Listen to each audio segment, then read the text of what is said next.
이어서 다음에는 남산과 홍남, 유럽, 동경 사이의 거리, 천변 풍경의 장소성, 화폐 생태라는 주제로 발표해 주실 동국대학교 한만수 교수님을 소개해 드리겠습니다. 한만수입니다. 제가 마침 그 용산에 집에 있는데요. 학교는 또 이 동국대학교입니다. 그래서 지금 김원 선생님 말씀하신 그 두 장소를 매일 왔다 갔다 하는데요. 시간이 될 때마다 내려서 한옥마을 거쳐서 남산으로 올라갔다가 학교로 가곤 합니다. 제 매우 일상에서 매우 의미 있는 길을 만들어주신 김원 선생님 만나 뵙게 돼서 대단히 영광스럽습니다. 자, 오늘 제가 말씀드릴 것은 이런 건데요. 식민지식이 아까 이제 김원 대표님 말씀하셨습니다만 북촌과 남촌이라고 하는 것이 양반과 관료층이라고 하는 대립에서부터 일본인들이 오면서부터는 조금씩 바뀌기 시작했습니다. 그래서 남촌 쪽에 이제 일본인들이 많이 거주하게 되었죠. 경성의 16.5%가 일본인이었다고 하는데 특히 남촌에 많이 살았기 때문에 남촌은 거의 한 반 정도는 일본인이었을 것이다, 이렇게 얘기를 할 수가 있습니다. 그런데 식민지 시기를 다룬 우리 문학에는 남촌과 일본인이 거의 등장하지 않습니다. 지금까지 연구에서는 이게 왜 그런가 라고 하는 측면에 대해서 많이 얘기했습니다. 물론 왜 그런가를 따지면 간단하게 얘기하자면 아무래도 이 남촌과 북촌을 대비하게 되고 일본인과 조선인이 만나게 되면 시끄러운 문제가 많이 나올 것이고, 그건 아까 사회자가 소개했듯이 검열에 그렇게 유리하지가 않을 겁니다. 이런 등등이 작동했을 것이라고 생각합니다. 오늘 제가 주목해보고 싶은 것은 왜가 아니라 어떤 영향을 끼쳤는가라고 하는 겁니다. 엄연히 있었던 사실을 문학에서 제거해버릴 때 어떤 문제가 생길 것인가 라고 하는 것을 고찰해보고자 합니다. 그렇게 하되 화폐와 자본이라고 하는 것을 키워드로 삼고요. 또 하나의 키워드는 생태가 되겠습니다. 이 소를 먹이던 청계천, 이거 조선말이라고 생각합니다. 이거는 식민지 초기 정도 되는 사진인데요. 빨래를 하고 있습니다. 박태원의 그 천변 풍경에 보면 촌에서 막 올라온 아낙네가 빨래터에서 그냥 빨래를 하다가 좀 봉변을 당하는 장면이 나와 있습니다. 돈을 내고 하지 않고 빨래를 한다라고 하는 거죠. 그래서 빨래를 하려면 돈이 있어야 된다라고 하는 시기로 이행해 가는 겁니다. 이거는 아시다시피 해방 후 천변이라고 하는 것은 이렇게 바뀌었습니다. 그래서 이 청계천을 중심으로 다루고 있는 이 천변 풍경인데요.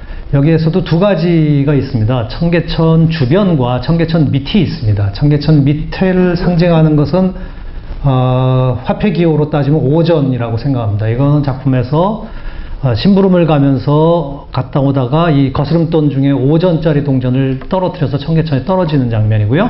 작품 말미에 가면은 그 5전이 우연히 다시 발견되는 장면입니다. 다시 말해서 여기에서는 화폐라고 하는 것은 운동을 하지 못하고 또한 교환의 가치로서의 기능도 하지 못합니다. 그저 화폐는 사라질 뻔하다가 다시 발견될 뿐이죠. 그러고 이런 과정에서 그 생명의 물, 소를 먹이던 생명의 물이었던 청계천은 똥계천이라고 하는 표현을 얻습니다. 거기에 모자가 떨어져도 죽지를 못하는 장면이 나옵니다. 여기에 사는 사람들은 거지들입니다. 깍정이들이라고 표기되어 있죠. 자본주의화 과정에서 산출된 대량 난민들의 장소입니다. 이 작품에 대해서, 천변 풍경에 대해서는 식민지 조선 서민에 대한 치밀한 관찰과 따스한 연민이라고 하는 평가를 받고 있는데요. 이 개천 및 거지들에 대해서는 연민이라기보다는 대단히 편견에 가까운 것들을 보이고 있습니다. 인용문에서 보다시피 한겨울에 찬밥을 먹기가 힘드니까 뜨은 물을 얻으러 왔습니다. 그랬더니 주제도 모르게 더운 물에 밥 말아 먹는다, 이런 얘기가 나오고 곳곳에 이런 들어 있습니다. 따라서 이 작품이 이 따스한 연민을 가지고 있다는 평가는 좀 불충분한 것 같다, 이렇게 생각을 하고요. 일하지 않고 벌어 빌어먹는 자들, 거지라고 하는 인식은 왜 일자리가 없고 이 사람들이 왜 일할 수 없었는가, 식민지 경제구조, 자본의 운동, 이런 등등에 대해서 인식하지 못하도록 만드는 것인데요. 이런 인식은 물론 그 당시 조선인들이 많이 가지고 있었던 인식이지만 동시에 비판의 대상이 될 만한 인식이기도 한데 아까 유감스럽게도 이 작가 역시 거기에서 자유롭지 못하다 이렇게 생각을 합니다. 그러면 청계천 밑이 아니라 청계천 주변에서는 어떻게 되어 있느냐 하면 청계천 주변은 돈으로 상징한다면 1원이라고 할 수가 있습니다. 아까 오전보다는 상당히 액수가 늘어났습니다. 서민들은 돌다가게라고 하는 일종의 로또게 같은 것. 그러니까 돌다가게는 계속 개를 알을 넣고 돌리다가 당첨이 되면은 그 개돈을 모두 다 가지고 한 사람이 받습니다. 그럼 그 다음 사람은 그 받은 사람은 더 이상 개돈을 내지 않고 이제 그 개에서 나가게 됩니다. 그럼 그 다음 사람들끼리 10명이 했으면은 그 다음 사람끼리만 또 돈을 내서 걷습니다. 그래서 먼저 당첨된 사람은 이익이지만 당첨이 안 된 사람은 손해를 보는 일종의 로또에 가까운 개였는데요. 이 식민지 시기에는 이런 변형적인 개가 매우 유행했고 이게 역시 천변풍경이라고 하는 작품에 묘사되어 있는 개의 실체였습니다. 서민들은 그렇게 살았고요. 그 다음에 청계천 주변에 묘사되어 있는 중산층이라고 할 수 있는 사람들은 어떤 삶을 살았느냐 하면 이 사람들도 역시 크게 다를 바가 없습니다. 어떤 점에서 다를 바가 없냐 하면 이분들도 지주라고 하는 역할을 하는 사람들이었는데요. 이 자본주의라고 하는 것이 땅 가진 자에 대한 돈 가진 자의 승리라고 할 수가 있죠. 그러니까 토지 자본으로부터 상업자본이나 산업자본으로의 이행이라고 하는 것이 자본주의 초기의 특징인데요. 이 특징이 조선인 밀집 지역에 있는 북촌의 지주들에게는 전혀 나타나지 않는다는 거죠. 그냥 땅에서 소장료만 받아먹고 마는 거죠. 대단히 소극적이죠. 다시 말해서 조선인 거주 지역에서는 MCM 운동이 거의 보이질 않습니다. 이때 이런 정도가 대표적으로 나타나는 표상입니다. 흥남을 볼 수가 있습니다. 흥남은 992만 5천 원이라고 하는 액수로 표상해 볼 수 있습니다. 질소비료 공장에 있던 곳인데요. 이거 일본 극우분자들하고 한국의 식민지학 근대화론자들이 식민지에 공장을 지어주는 제국이 어딨냐라고 하는 식으로 늘 얘기할 때 대표적으로 드는 근거가 흥남 질소비료 공장입니다. 이 질소비료 공장은 36년, 이게 천변풍경이 발표되던 그 해죠. 그해 상반기에만 자기 자본금의 33.1%를 순수익으로 받았습니다. 이게 투자한 액수의 3분의 1을 6개월에 벌 수 있으면 상당히 좋은 장사였겠죠. 그러면 이 조선의 공업화 정책, 우각기 총독이 추진했던 건데요. 이것이 어떻게 조선인들이 삶에 어떤 영향을 미쳤는가라고 하는 걸 보는 것은 다른 작가의 이북명이라고 하는 작가의 이런 작품에 보면 질소비료 공장에서는 암모니아가 나왔는데 이런 콧물이 흐르고 어쩌고 저쩌고 이런 예들이 나옵니다.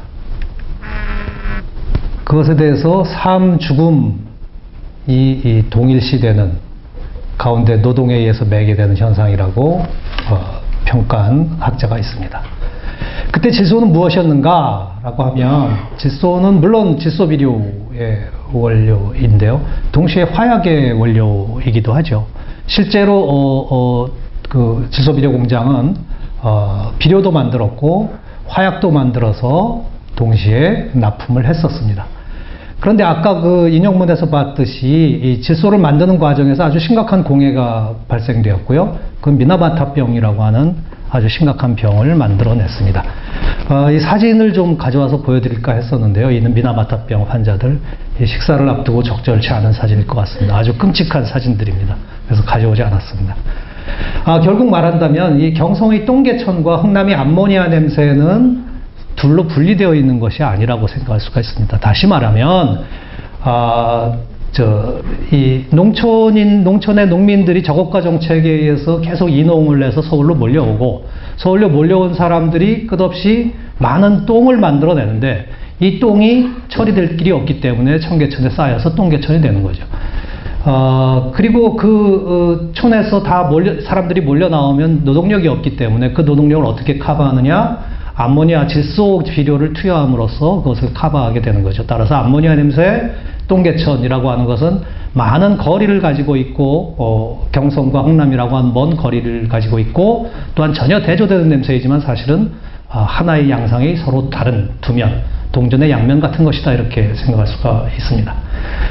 질소는 이 여러 가지였지만 일본 자본가들에게는 매우 막대한 이윤이기도 했습니다.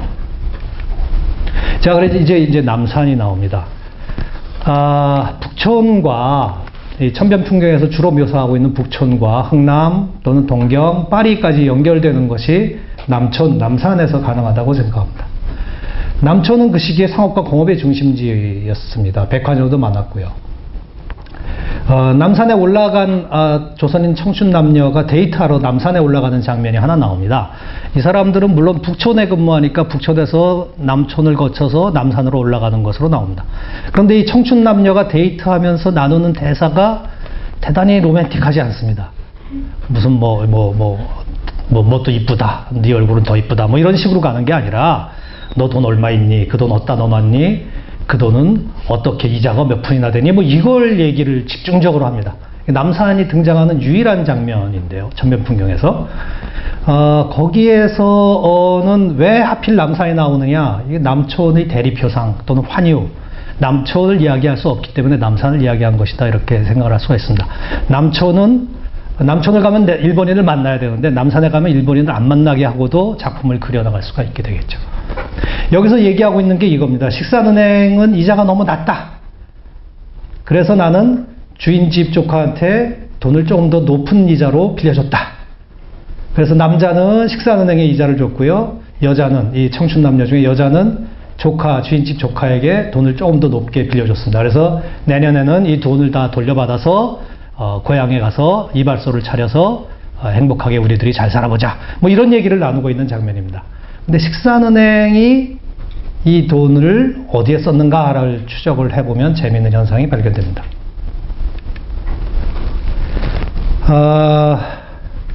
이렇게 됩니다. 이 식산은행은 우각기 총독이 이 조선 공업화 정책의 핵심적인 것이 기업가 우대 정책이었는데요. 그 기업가 우대 정책의 창구가 바로 식산은행이었습니다. 그래서 나석주 의사가 동양척식회사와 식산은행에 폭탄을 터뜨리기도 하는 뭐 이런 것이요. 이 사람들은 저금리로 조선에서 돈을 예금을 조달해서요. 그 다음에 이 칠소비료 공장 같은 공장에다가 대여를 합니다. 싼 돈. 그 다음에는 이 농촌에서 또 농민들이 비료 살 돈이 없기 때문에 비료 자금을 또 방출합니다. 다른 말로 하면 돈을 줘서 비료를 사도록, 외상으로 사도록 만드는 겁니다. 이건 농어촌 부채의 시초라고 할 수가 있겠죠. 다시 말하면 이발사 김씨가 행복을 위해서 저축하는 돈이 왜 식산은행으로 들어가면 낮은 금리가 되느냐? 우각기 총독의 기업가 우대 정책에 의해서 그렇게 된다. 이렇게 식산은행에 적금이 되면 이 돈이 어디로 가느냐? 질소비료 공장을 대표로 하는 공업 현장으로 갑니다. 거기서 비료와 폭탄을 만듭니다. 이런 시스템은 저고가 저임금 취업난 자연 침탈이라고 하는 약탈적인 식민지적 경제 시스템을 지탱하는 자본의 흐름이었습니다. 이런 것들이 또 공황 탈피를 위한 전쟁으로 이어지기도 하고요. 근대 남만주 침공이나 중일전쟁 등등으로 이어지기도 했습니다.